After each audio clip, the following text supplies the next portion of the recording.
Good evening. Their loved ones were sent to the front line unprepared and were killed in a conflict that was unjustified.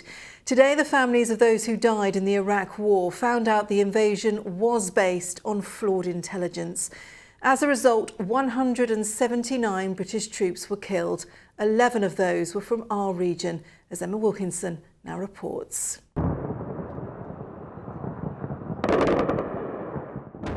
Ian had never contemplated doing anything other than joining the Royal Marines. He wanted to be a Royal Marine and serve his country. Corporal Ian Plank from Poole left for the war in Iraq filled with pride, eager to do the job he'd been trained for. This plate was given to Ian by members of the Iraqi community in Basra, who initially welcomed the overthrow of Saddam Hussein. Most feel very differently about the conflict now. Liz, too, never envisaged what was to come. The naivety of a lot of people, including ourselves, was the fact that we never ever thought he wouldn't come back. And he never thought that he wouldn't come back. But in November 2003, Ian took part in a special forces operation near Mosul in northern Iraq. He was killed in a gun battle. The doorbell rang and we came down and we were told it was one of the worst days of our lives.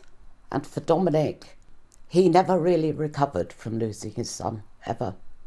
Ian became the 52nd British soldier to die. Among the first were 2 Marines from Dorset. They were part of a major helicopter assault on the second day of the conflict. One of the US helicopters, a CH-46, was seen by the crew of another to nosedive into the ground of the Kuwaiti desert, about 7 miles short of the Iraqi border. Les Heer and Ian Seymour both died in the crash, along with 10 others. Years later, in 2007, Jonathan Bradshaw Cook from Hove was killed by a roadside bomb. His family lives in hope that lessons are learnt. I think in the short term we will learn that we shouldn't undertake a military action without being sure we've got all the resources to see it through. I think the biggest lesson one can learn from history is that in the long term, mankind doesn't learn the lessons of history. Just a couple of months after Jonathan died, 19-year-old Private Eleanor de la Gauche from Bishop's Waltham was also killed by a roadside bomb. Today, her mother gave her reaction to the long-awaited report by Sir John Chilcot. He's just literally taken it to the bone, and we weren't expecting that, and that's a huge relief that, you know, he has done what he was supposed to do. That relief gave way to anger in a press conference today, especially for Sarah O'Connor, whose late brother Bob was based at RAF Lynham in Wiltshire. And there is one terrorist in this world that the world needs to be aware of, and his name is Tony Blair. It's been a day of raw emotion and a day to reflect on the impact one decision can have on humanity. I think somebody should be accountable for any of these sort of situations in the world. But as far as our lives are concerned, they'll never be the same, of course. One of the worst days of our lives. So what's been the reaction from Westminster today? Here's our political correspondent, Phil Hornby. Well, the one politician everyone wanted to hear from today was Tony Blair, the former Prime Minister. And he spoke this afternoon. I feel deeply and sincerely, in a way that no words can properly convey, the grief and suffering of those who lost ones they loved in Iraq. Whether members of our armed forces, the armed forces of other nations, or Iraqis. For all of this, I express more sorrow, regret, and apology than you may ever know or can believe. But he did say there were no lies, no deception, no falsifying of information. And he said if the situation repeated itself, he'd do the same again. Phil Hornby there. Well, on the eve of the 2003 invasion, the man who'd led the Desert Rats in the first Gulf War made a stark warning. Major General Patrick Cordingley said a rush to war would have a catastrophic outcome, causing the deaths of thousands of people. Martin Dow spoke to him at his home near Salisbury. Chilcot, long overdue. Oh, ridiculous. In his Gulf War in 1991, Patrick Cordingley feels he had three crucial things: an international mandate, a just cause, and a clear plan to halt operations when the defined job had been successfully completed.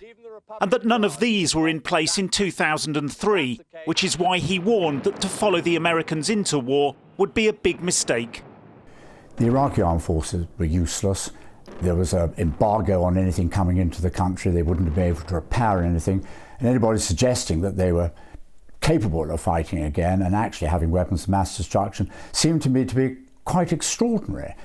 And I kept asking my mates in the intelligence organisation, have you got anything that you really think is worthwhile? And they said, well, there is a bit there, but nothing like anything that the Prime Minister came up with when he made his statement in the House of Commons. Did he deliberately lie to Parliament, to the country? I would argue that if you actually knowingly embellish the information to make it sound as if there were something there which actually we're only quite doubtful about, that to me is actually not just misleading Parliament and the British people, it's actually lying to Parliament and the British people.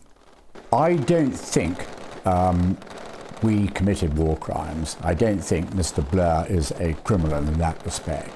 I just think we made some very bad calls, didn't think the problem through, but making the wrong judgments doesn't necessarily make you a criminal. I just think that those people who did make the wrong judgments, their reputations should be lost, and the people who feel aggrieved and people badly wounded and lost people, they have a right to know that those responsible have lost their reputations.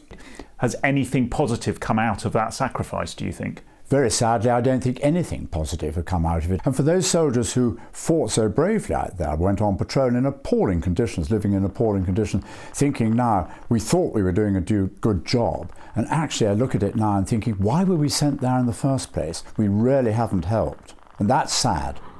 I think our decision to go along with what the Americans clearly wanted to do for whatever their foreign policy's aims were was a mistake. And once we made that mistake, our service people were let down, and certainly the Iraqi people were let down.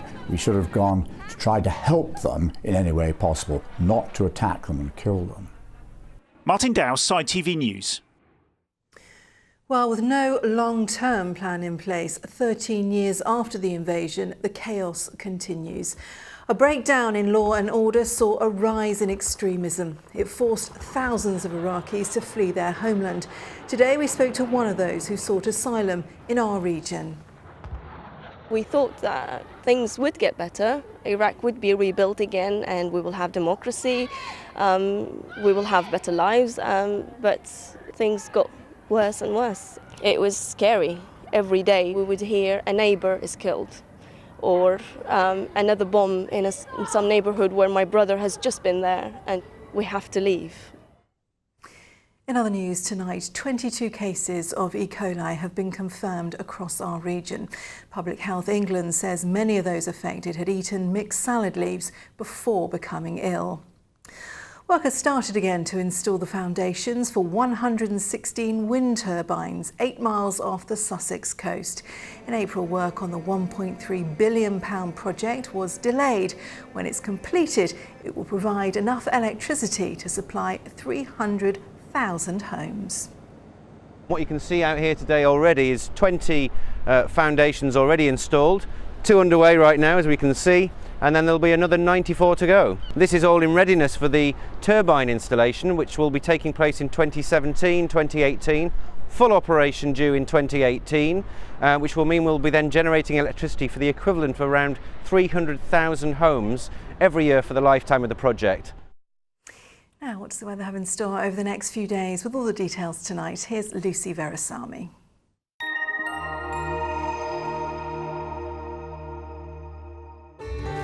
From cold fronts to camping, driving through Europe, Eurotunnel the Shuttle sponsors ITV Meridian weather. Hello to you. A very good evening. Well, after that lovely sunshine for many of us today, a little more in the way of cloud cover as we approach the end of the week. A bit more of a breeze into the weekend, but a quiet night ahead, not much going on. The cloud will prevent temperature slipping too far, so not quite as cool as it was last night. We're headed for a milder start tomorrow, but cloud will tend to limit the full-blown blue skies. We will see slithers of sunshine, some brighter breaks, but clouds will hold the temperatures back a few degrees. And then into the weekend, mostly dry with some sunshine, if a little breezy. See you again soon. Have a good night. Eurotunnel the Shuttle sponsors ITV Meridian weather. And that's all from us for tonight. We are back during Good Morning Britain from 6 o'clock tomorrow morning. But from me and from all of us here on the Late Team tonight, thanks for your company. Good.